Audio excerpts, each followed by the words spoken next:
हार्दिक बधाई है पुनः आप सबको। राजा दशरथ तो बहुत बूढ़े हो गए हैं, पुत्रेष्टि यज्ञ करना पड़ा। प्रभु अवतरित हुए।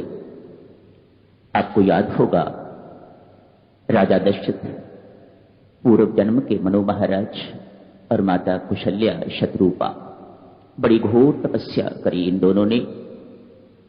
और तपस्या करने के उपरांत भगवान से वरदान प्राप्त कर लिया कि आप हमारी कोख में आओगे, पुत्र रूप में आप हमारे घर जन्म लोगे, अवतरित होगे। वह अपना वरदान भगवान ने पूर्ण किया। बड़े हो गए हैं प्रभु, बड़ा हर्षो उल्लास मनाया गया है, बहुत खुशियां। मानो निराशा जिंदगी भर की आशा में परिवर्तित हो गई, तो खुशियां क्यों ना हो। हर्षो उल्लास मनाया जा रहा है, सारा अवध खुशियां मना रहा है प्रभु के अवतरित होने पर। 4 पुत्र पैदा हुए हैं, बड़े हो गए हैं, महर्षि विशिष्ट विद्या इत्यादि ग्रहण करी है, पारंगत हो गए हैं। प्रभु राम के लिए हर पंक्ति में कोई ना कोई प्रशंसा का शब्द आता है। थोड़े में बहुत समझ जाते हैं, एक बार पढ़ लेते हैं, सुन लेते हैं, भूलते नहीं हैं, इत्यादि इत्यादि। ये सब कुछ आपने पढ़ा है। और बड़े हो गए, राजा दशरथ उनके विवाह की सोचने लग गए। युवक हो गए हैं, इसलिए इनका विवाह होना चाहिए। अभी चर्चा चल ही रही है तो महर्षि विश्वामित्र का आगमन हो गया है।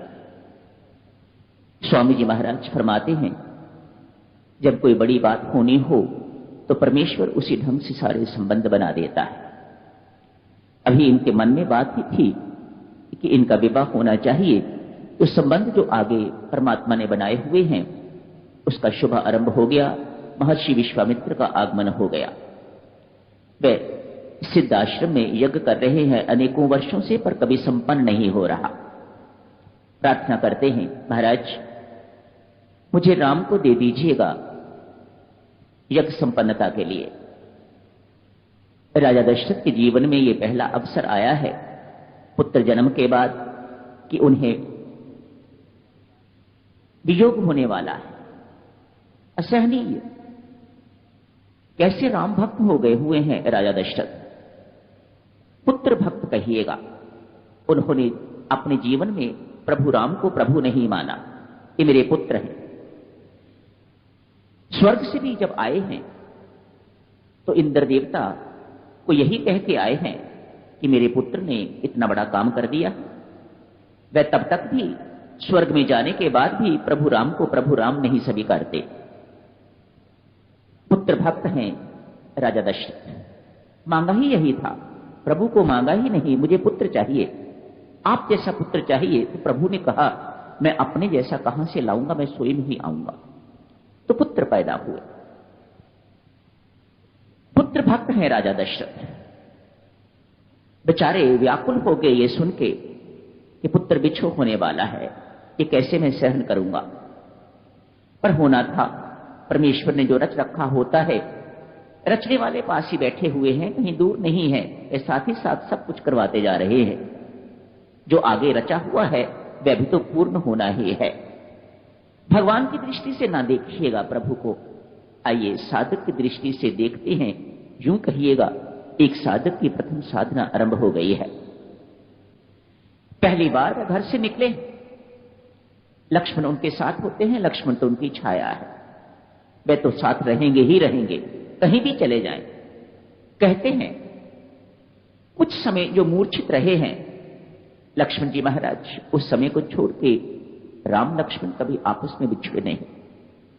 इतना स्नेह है इनका आपस में, कुछ भी है, कैसे भी हैं, राम कैसे हैं, लक्ष्मण कैसे हैं, पर कभी दोनों में बिछो नहीं हुआ। साथ चले गए हैं महर्षि विश्वामित्र के, तो उनकी साधना आरंभ होती है।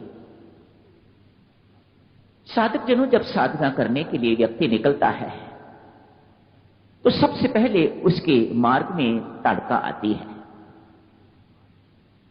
और ताड़का को एक ही बाण से प्रभु मार देते हैं।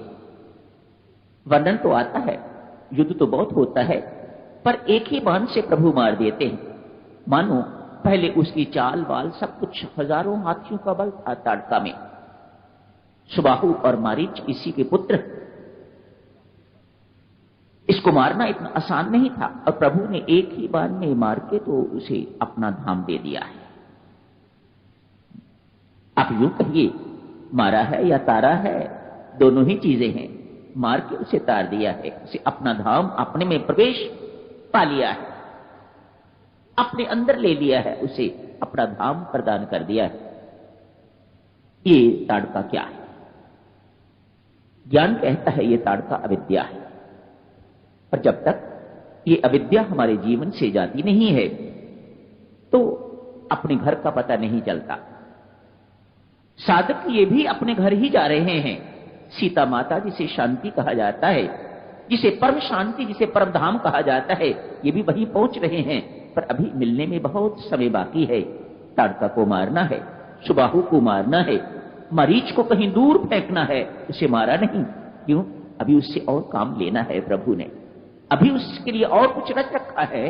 मार सकते थे उसे भी, जब सुबाहु को मार सकते हैं, ताड़का को मार सकते हैं, तो मरीच को मारने को कौन सी कठिनाई थी? मारा नहीं, दूर समुद्र किनारे फेंक दिया, रामाकार वृत्ति करके।